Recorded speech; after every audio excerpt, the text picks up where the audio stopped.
السلام علیکم viewers, welcome to my channel کرت آف قرآن۔ ویورز، آج جو میں آپ کے لیے ٹاپک لے کے آئی ہوں وہ صبر کا ہے۔ صبر کرنے والوں کے لیے جنت کی بشارت سنائی گئی ہے۔ ویورز، سب سے پہلے ہم یہ جانیں گے کہ صبر کے معنی کیا ہے۔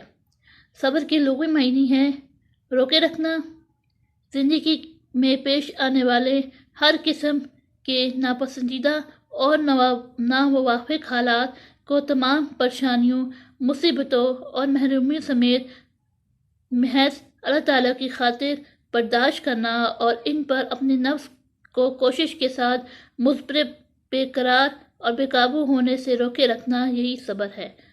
آپ صبر کی چند فضیلت بیان فرماتے ہیں۔ قرآن پاک میں بہت سی آیات طیبات میں صبر پر ملنے والے اجر فضل کا ذکر کیا گیا ہے، جن میں سے چند ایک یہ ہے۔ سورہ الرعد آیت نمبر 24 میں آیا ہے وَالْمَلَائِكَةُ يَدْخُلُونَ عَلَيْهِم مِّن كُلِّ بَابٍ سَلَامٌ عَلَيْكُمْ بِمَا صَبَرْتُمْ وَنِعْمَ عُقْبَى الدَّارِ، جس کا ترجمہ ہے ان کے پاس ہر دروازے سے فرشتے آئیں گے اور کہیں گے کہ تم پر سلامتی ہو، صبر کے بدلے کیا ہی اچھا بدلہ ہے اس دار آخرت کا۔ سورۃ ہود آیت نمبر 11 میں آیا ہے إِلَّا الَّذِينَ صَبَرُوا وَعَمِلُوا الصَّالِحَاتِ أُولَئِكَ لَهُم مَغْفِرَةٌ وَأَجْرٌ كَبِيرٌ، جس کا ترجمہ ہے لیکن وہ لوگ جنہوں نے صبر کیا اور اچھے کام کیے، یہ وہ لوگ ہیں جن کے لیے بخشش اور بڑا انعام ہے۔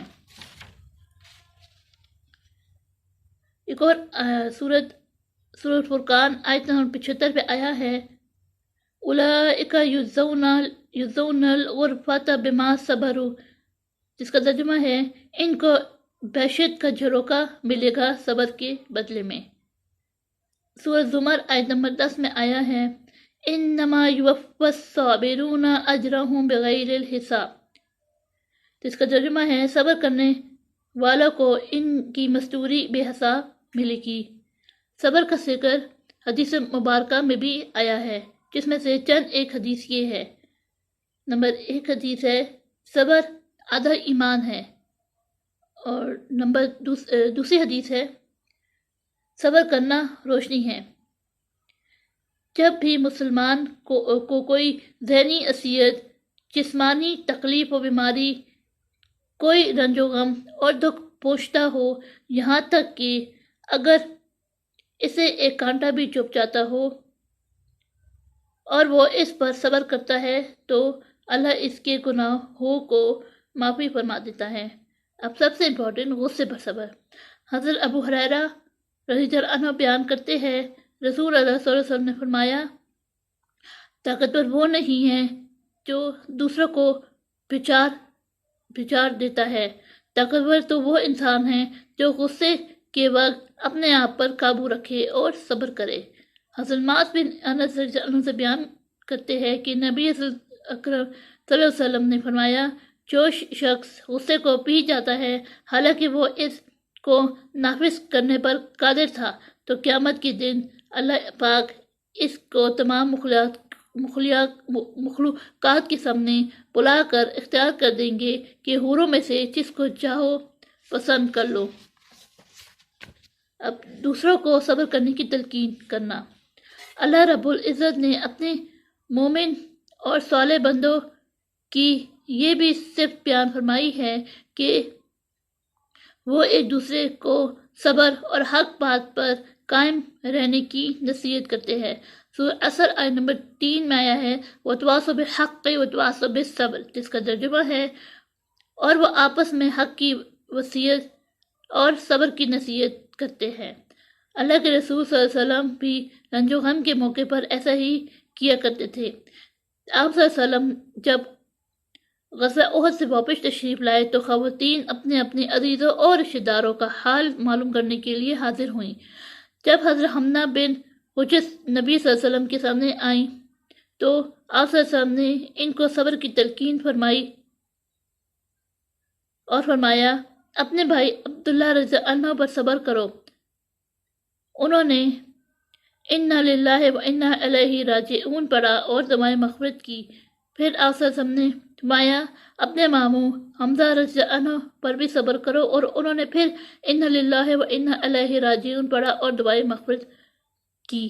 مسلمانوں کو دکھ پریشانی میں ایک دوسرے کا غم غلط کرنے کی خصوصی تاکید و تلقین اس لیے کی گئی ہے کہ نبی صلی اللہ علیہ وسلم کے ارشاد پاک کے مطابق سارے مسلمان مل کر ایک آدمی کے جسم کی طرح ہے کہ اگر اس کے آنکھ بھی دکھے تو سارا بدن دکھ محسوس کرتا ہے، اور اگر سر میں درد ہو تو سارا جسم تکلیف میں ہوتا ہے۔ مگر افسوس یہ ہے کہ ہمارے ہاں کے مسلمان سنت و حدیث سے دور ہونے کی وجہ سے اس موقع کے آداب خود تو بھلا بیٹھے ہیں، اور اگر کوئی دوسرا صبر اور برداشت کا دامن تھامے نظر آئے تو اسے ایسے موقع پر رلانے اور ولولہ مچانے پر اکسایا جاتا ہے، اور یہ سمجھا جاتا ہے کہ اگر اس نے ایسا نہ کیا تو غم اندر ہی سے رہ جائے گا، اس کے لیے تکلیف اور اذیت کا سبب بنے گا، اور پھر اس کے لیے یہ گمان کر لیا جاتا ہے کہ اسے تو غم ہوا ہی نہیں کیونکہ اسے مرنے والوں سے پیار ہی نہیں تھا۔ دراصل ہم اس دنیا کی محبت کو اللہ تعالیٰ کی محبت پر فوقیت دے رہے ہیں، اس لیے ہمیں چھوٹے بڑے نقصانات پر صبر ذرا مشکل سے ہی آتا ہے۔ ویورز، آخر میں اپنے ٹاپک اختتام ایک آیت اور حدیث پاک سے کروں گی۔ سورۃ توبہ آیت نمبر 38 میں آیا ہے، کیا تم نے آخرت کے مقابلے میں دنیا کی زندگی کو پسند کر لیا؟ دنیاوی زندگی کا سب سر و سامان آخرت میں بہت تھوڑا ہے۔ حدیث پاک میں آیا ہے، دنیا کی مثال آخرت کے مقابلے میں بس ایسی ہے کہ تم میں سے کوئی اپنی انگلی دریا میں ڈال کر دیکھے کہ پانی کی مقدار اس میں لگ کر آئی ہے۔ ویورز، اگر آج آپ کو میرا ٹاپک پسند آیا ہو تو اسے ضرور لائک کر لیں اور دوسروں کے ساتھ شیئر کر لیں۔ تب تک کے لیے اپنا اور اپنے گھر والوں کا خیال رکھیں۔ اللہ حافظ۔